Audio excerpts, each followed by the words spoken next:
कुछ और सवालों पर जरा हम नजर डाल लेते हैं और 2-3 सवाल एक साथ दिखा दिया जाए, उसके बाद फिर बातचीत को आगे बढ़ाएंगे। देखिए अगला सवाल नंदकिशोर गुर्जर से जो पूछा जाएगा, हर समस्या के लिए क्या मुसलमान ही जिम्मेदार हैं? क्यों मुस्लिमों को उस निगाह से देखा जाता है?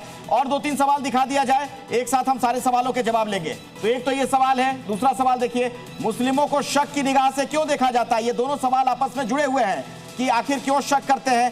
केकेआर के साथ सीएसके और डीसी ने भी तो मुस्तफिजुर की बोली लगाई थी, तो अगर केकेआर नंदकिशोर जी नहीं खरीदते, अगर शाहरुख खान, तो फिर ये टीमें खरीद लेती। बोली तो ये टीमें भी लगा रही थी, तो ये खरीद लेती तो इनको भी यही भोगना पड़ता।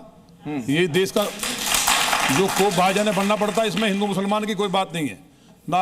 मुसलमान मैं तो मतलब शाहरुख खान मुसलमान है इसलिए आप उनको टारगेट नहीं कर रहे? बिल्कुल नहीं है। हाँ। जो राष्ट्र विरोधी है वो राष्ट्र विरोधी है। और मैंने तो शुरू में ही कहा, हिंदुस्तान में हो सकता है 2, 4, 10 लोग तुर्क हैं, कुछ मुश्किल से 0.001 मुस्लिम हैं, सारे के सारे हिंदू हैं।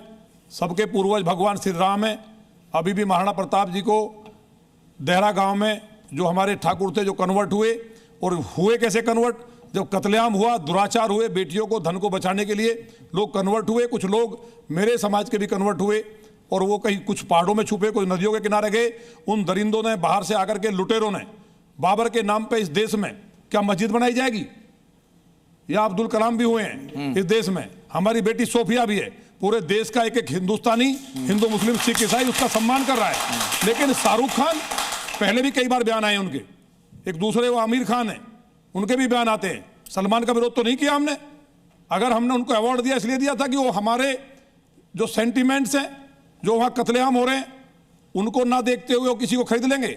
और जब बीसीसीआई ने उसको हटाने का आदेश दे दिया है, उसके बाद भी माफी नहीं मांगी देश से। अगर वो माफी मांग लेते तो शायद बढ़ता नहीं मामला। हम ये मानते हैं कि कहीं ना कहीं आदमी से गलती होती है, लेकिन अभी तक माफी नहीं मांगी है। इसलिए देश का बच्चा बच्चा जो सच्चा हिंदुस्तानी है उसको बर्दाश्त नहीं करेगा, माफ नहीं करेगा। ठीक है। हाँ, नाजिम खान, अगला सवाल नाजिम खान का है। माननीय विधायक नंदकिशोर गुर्जर जी, देखिए अभी आपने शाहरुख खान को राक्षस की प्रवृत्ति का बताया, लेकिन आप शायद, अरे सुन तो लीजिए, अरे सुन लीजिए, अभी मत बोलिए, तो मुझे सवाल रखने दीजिए। हाँ, अरे सुन लीजिए, मैं ये कहना चाहता हूँ, जूही चावला फिर को आपने कैसे छोड़ दी, जय मेहता को कैसे छोड़ दिया? भाई वो भी तो उनके बिजनेस पार्टनर थे। आपने सिर्फ और सिर्फ शाहरुख खान को इसलिए टारगेट करा कि शाहरुख खान मुसलमान है। आपने जूही चावला को छोड़ दिया। अरे सुन लीजिए फैज, सुन लीजिए, ज्यादा मत बोलिए। सीने में आग लगती है, जब सीने में आग लगती है तो हाजी नाजिम खान को दर्द होता है। हाजी नाजिम खान एक भारतीय मुस्लिम है।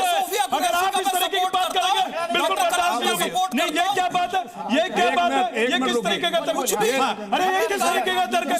मैंने ये कहा कि अगर आपने शाहरुख खान को राक्षस कहा तो जूही चावला को भी राक्षस। नहीं भाई, आप क्यों नहीं समझना चाहते? लेकिन बांग्लादेश की घटना घटी, पाकिस्तान ऐसा नहीं है, लेकिन मुर्शिदाबाद कर दिए, कश्मीर कर दिए। मेरा एक सवाल है, शाहरुख खान की इस बात का आप समर्थन करते हैं? एक शब्द में बताएं। वो हिंदुस्तानी समर्थन नहीं करता। नहीं करता तो क्यों उसको खड़े? लेकिन आप जो बात कहिए कि वो राक्षस है। एक सुर में बोल रहे हैं कि वो राक्षस है। मैं सवाल समझ गया, नहीं करते ना। मैं इनका सवाल आपके सामने रख देता हूं। कहिए कि राक्षस है नंदकिशोर जी, और भी जो करेगा, नंदकिशोर हिंदू, एक वो हिंदू करेगा, मुसलमान हिंदू करेगा। बात को सुनिए, आपकी बात का जवाब दे रहा हूं। जवाब लीजिए। मुसलमान, सिख, ईसाई, उसका कोई मतलब नहीं है। जो इस तरह का कृत्य करेगा वो बिल्कुल राक्षस है, उसको राक्षस कहा जाएगा। देश में उसका विरोध होगा। इनका सवाल यह है कि नाजिम खान का सवाल यह है कि उस टीम में और भी तो लोग हैं, कई और नाम लिए, वो हिंदू हैं, उनके बारे में क्यों नहीं बोला? जो नाम प्रमुख होता है उसी का नाम आता है। बिल्कुल। अगर इसको कोई दूसरा खरीदता उसका भी नाम आता, ऐसा नहीं है। और शाहरुख खान मुसलमान है, ठीक है, इसलिए कोई टारगेट नहीं कर रहा है सर। उसमें जो आपको पता है, आपकी बेटी के साथ, बहन के साथ दुराचार हो और उस व्यक्ति के, उस घर के साथ या उस देश के साथ, क्या आप बर्दाश्त करेंगे? आप सुन लीजिए, बर्दाश्त करेंगे क्या?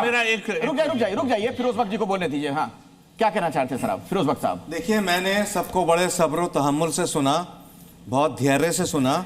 अब मेरी सब दोस्तों से, काबिल दोस्तों से, और आपसे भी अखिलेश भाई दरख्वास्त है, 2-3 बातें कहूंगा। हाँ, बोलिए ना, बोलिए। फॉर अ स्टार्ट, मैं सोचता हूं, मेरी समझ यह है कि स्पोर्ट्स और कल्चर में कोई सियासत नहीं होनी चाहिए, पहली चीज। दूसरी चीज, जैसे अभी कहा गया, नंदकिशोर जी ने कहा कि भाई संस्कारवाद, राष्ट्रवाद, नेशनलिज्म, पेट्रियोटिज्म माने रखते हैं, और ये चीज़ें ऐसी हैं जो मतलब लगती हैं दिल पे। अगर शाहरुख खान, मैं शाहरुख खान का ना दुश्मन हूँ ना दोस्त हूँ, उनका जो काम है उसमें मैं कमेंट करूँगा सिर्फ 10 सेकंड में। शाहरुख खान ने जो किया बिल्कुल सही कहा, 9 करोड़ 20 लाख में उन्होंने एक बांग्लादेशी को खरीदा, ठीक है, चलो कोई बात नहीं, अच्छा खिलाड़ी होगा। हिंदुस्तान में ये टैलेंट डेवलप करना चाहिए। हमारे छोटे छोटे कस्बों में, हमारे गांवों में एक से एक क्रिकेटर पड़ा है मेरे ख्याल से, चाहे वो शकीब उल हसन हो, चाहे वो ये रहमान हो, कोई भी हो, उनसे ज़्यादा अच्छे प्लेयर हैं, उनको डेवलप करना चाहिए। तो ये मैं सोचता हूँ ये काम करें, वो बांग्लादेश से ला रहे हैं, वेस्ट इंडीज से ला रहे हैं, इंग्लैंड से ला रहे हैं,